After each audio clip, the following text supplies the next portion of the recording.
Hey, Matt. Yo, Jojo, what's up? How are you? I'm doing great. How you doing, Jojo? I'm doing phenomenal. So I just started in biologics. Okay. And I am contacting doctors. They tell you that you really just need to be face-to-face, but I'm trying to change that because I feel like you'll get more done on the phone. So I'm kind of doing like a hybrid model. Okay. So yesterday I started calling podiatrists in other parts of the state other than just Florida. Yep. And my approach is I'm looking for the office manager. I already know that the podiatrist is working with a diabetic foot, which is our, angle essentially. And what I'm saying is I noticed that you work with diabetic feet. Just out of curiosity, are you currently working with an amniotic membrane? Mm-hmm. And 9 times out of 10, they'll say no. So then I say, is it okay if I send you some information pertaining to, our product and how we're helping to save patients' lives? Yep, and then add so you can take a look when you have some time. Just add that to it. Trust me, it will help. Okay, so my question is, because I'm extremely, I don't want to say aggressive, or persistent is the better word.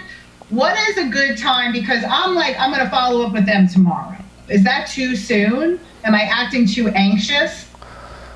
Okay, all bets are off. It depends on what's working. I think, and I believe John is still on the call, but John Fitzgerald experimented with this, and what he found was if you wait at least a week, you're going to do better. And the cool thing is, what you can do instead of trying to compress all of the communications with one customer into, I'm going to call them today, I'm going to call them tomorrow, then I'm going to call them Friday, then I'm going to call them every 2 days, you can then fill your pipeline up. And a couple benefits. 1, you don't seem aggressive, you don't seem desperate. 2, your pipeline naturally fills up, which allows you to feel a lot more comfortable. Like if this one deal doesn't go through or this doctor doesn't call you back, I'm going to trust my process. But again, I'm not talking to podiatrists. I know my cadence is typically, I'm going to reach out 7 days later, then I'm going to reach out 2 weeks later, then I'm going to reach out to you once a month, so once every 30 days for 90 days total of those 30 days, and then I'm going to put you back in my sustainable pipeline. So that's 7 days, 14 days, 14 days, so 1 month, 1 month, 1 month, 1 month, that's 4 months, and 4 months in 1 week is kind of my whole pattern, okay? But my pattern doesn't start until I make contact with you.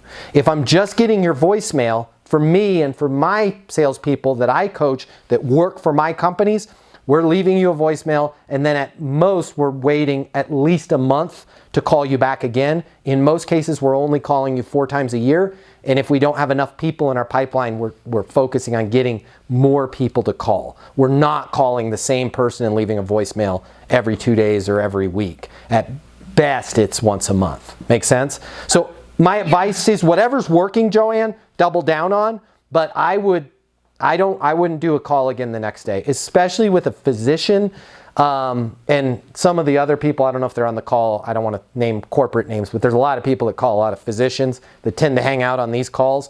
And I think they'll probably tell you the same thing, that once you upset a physician, it's really hard to get it's hard to get yourself back in good graces. Once they yell at you and go, yo, what's up, Joanne? You've called me 4 times. Are you dying? You don't want to put yourself in that position.